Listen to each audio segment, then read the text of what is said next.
Hi hello అందరికీ నమస్కారం. Welcome back to our channel. Friends, ఇవాల్టి మన రెసిపీ రాయలసీమ స్పెషల్ సద్దరొట్లు. ఈ సద్దరొట్లు మనం వెన్నతో కలిపి తిన్నట్టయితే చాలా టేస్టీగా ఉంటాయి. అంతేకాకుండా ఈ సద్దరొట్లు మన ఆరోగ్యానికి కూడా చాలా మంచిది. ఇది ఎలా తయారు చేసుకోవాలో, దీనికి కావలసినటువంటి పదార్థాలేంటో ఈరోజు మన వీడియోలో చూసేద్దాం. అది చూడడానికి ముందు ఫస్ట్ టైం కనుక మీరు నా ఛానల్ని చూస్తున్నట్టయితే అండ్ ప్లీజ్ నా ఛానల్ని సబ్స్క్రైబ్ చేసుకోండి.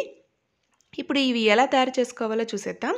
దానికి గాను ఫస్ట్ మనం సద్దపిండి మరియు పల్లి పౌడర్ రెడీ చేసుకోవాలి. సో పల్లి పౌడర్ రెడీ చేసుకోవడం కోసం నేను మొదటగా పొయ్యి వెలిగించుకొని ఒక బాండ్లీ పెట్టుకొని దానిలోనికి నేను కొద్దిగా ఇసుక వేసుకున్నానండి. సో ఇసుకలో వేయించుకుంటున్నాను పల్లీల్ని.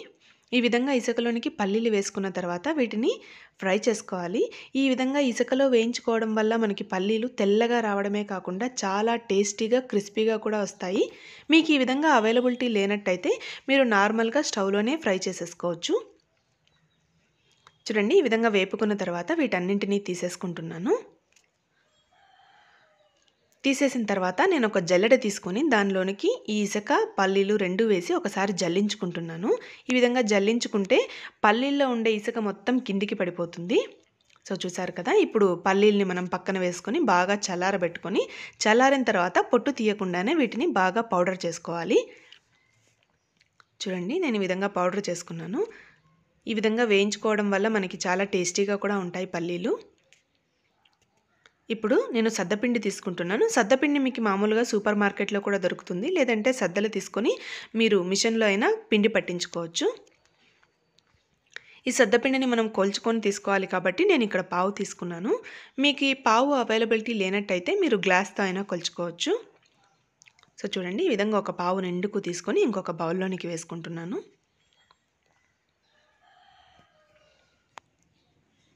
ఈ విధంగా నా దగ్గర ఉన్నటువంటి మొత్తం సద్దపిండినంతా నేను కొలుచుకొని వేసుకుంటున్నాను. మొత్తం సద్దపిండి కొలిచిన తర్వాత 6 పావుల పిండి అయిందండి. చూసారు కదా, మొత్తం 6 పావుల పిండిని వేసుకున్నాను కాబట్టి మనం 6 పావుల పిండికి గాను 3 పావుల పల్లి పౌడర్ తీసుకోవాలి. సో అంటే మనం ఎన్ని గ్లాసులు అయితే పిండి తీసుకుంటామో దాంట్లో హాఫ్ మాత్రమే పల్లి పౌడర్ తీసుకోవాలి. కాబట్టి ఇప్పుడు ఈ 6 పావుల పిండికి నేను 3 పావుల పల్లి పౌడర్ వేసుకుంటున్నాను. ఈ విధంగా పల్లి పౌడర్ మొత్తం కొలుచుకొని దీంట్లోనికి వేసేసుకుందాం. చూసారు కదా, ఇప్పుడు దీనిలోనికి మనం రుచికి సరిపడినంత ఉప్పు వేసుకుంటున్నాను. నేను తీసుకున్నటువంటి పిండి క్వాంటిటీకి ఒక పిడికెడు ఉప్పు అయితే సరిపోతుంది. అదేవిధంగా ఒక పిడికెడు కారం కూడా వేసుకుంటున్నాను.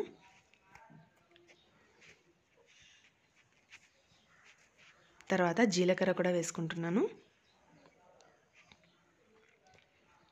చివరగా దీంట్లోనికి మనం నువ్వులు వేసుకోవాలి. తెల్ల నువ్వులు, ఇవి వేయించాల్సిన అవసరం లేదండి, పచ్చివే వేసేసుకోవాలి. నువ్వులు కొద్దిగా ఎక్కువ వేసుకుంటే బాగుంటుంది కాబట్టి నేను ఇక్కడ 2 పిడికెళ్ళంత నువ్వులు తీసుకుంటున్నాను.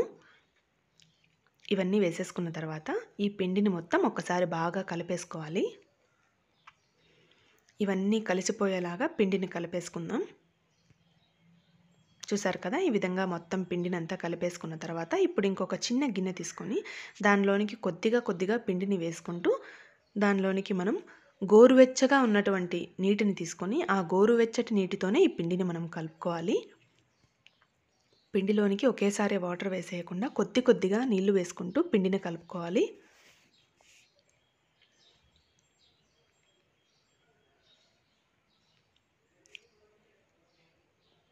సో చూసారు కదా, పిండి కలుపుకున్న తర్వాత బాగా దీన్ని చేత్తో ఈ విధంగా నాదుకోవాలి. ఈ విధంగా మనం నాదుకున్నట్టయితేనే మనకి రొట్టెలు విరిగిపోకుండా వస్తాయి. కాబట్టి పిండిని మనం చేత్తో బాగా గట్టిగా ఈ విధంగా నాదుకుంటూ కలిపేసుకుందాం. సో చూసారు కదా, ఇప్పుడు బాగా కలిసిపోయినటువంటి పిండిని ముద్దని పక్కన పెట్టేసి ఇప్పుడు రొట్టెలు ఎలా తయారు చేసుకోవాలో చూద్దాం.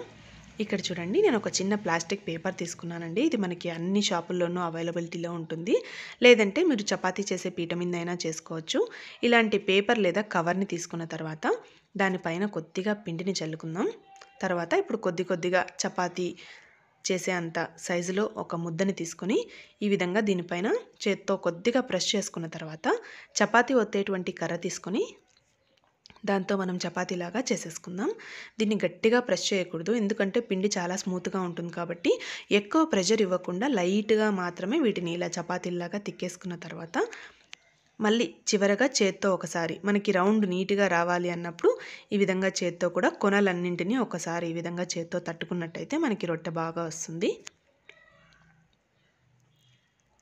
సో చూసారు కదా, ఈ విధంగా రొట్టె తట్టేసుకున్న తర్వాత దీన్ని మనం పేపర్ని టర్న్ చేసుకొని మన చేతి మీదకి తీసుకున్నట్టయితే రొట్టె మన చేతిలోనికి వచ్చేస్తుంది.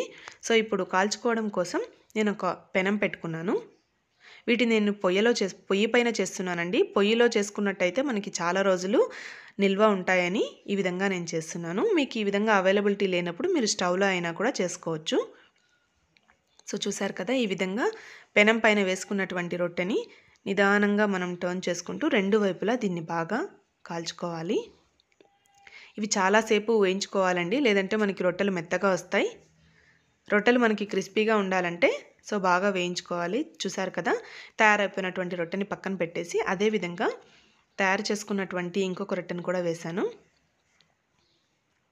వీటిని టర్న్ చేసుకునేటప్పుడు చాలా నిదానంగా టర్న్ చేసుకోవాలి. సో మనం ఈ విధంగా తయారు చేసుకున్నట్టయితే మనకు ఒక నెల రోజుల పాటు నిల్వ ఉంటాయండి. చూసారు కదా, బాగా ఫ్రై అయిపోయినటువంటి రొట్టెలన్నింటినీ తీసి పక్కన పెట్టేసుకొని వీటిని బాగా ఒక 1 లేదా 2 అవర్స్ పాటు చల్లారబెట్టుకోవాలి. ఒక 2-3 అవర్స్ బాగా చల్లారిన తర్వాత రొట్టెల్ని మనం వెన్నతో కలిపి తిన్నట్టయితే చాలా అంటే చాలా టేస్టీగా ఉంటాయి. సో ఎలా ఉంది వీడియో? నచ్చిందా? నచ్చినట్టయితే మీరు కూడా తప్పకుండా ఈ సద్ద రొట్టెల్ని తయారు చేసుకోండి. తయారు చేసుకున్న తర్వాత మీకు ఎలా వచ్చిందో నాకు కమెంట్ చేయండి. అదేవిధంగా నా వీడియోని లైక్ చేయండి, షేర్ చేయండి అండ్ ప్లీజ్ సబ్స్క్రైబ్ చేయడం మాత్రం మర్చిపోకండి. Thanks for watching my video. Bye. Take care.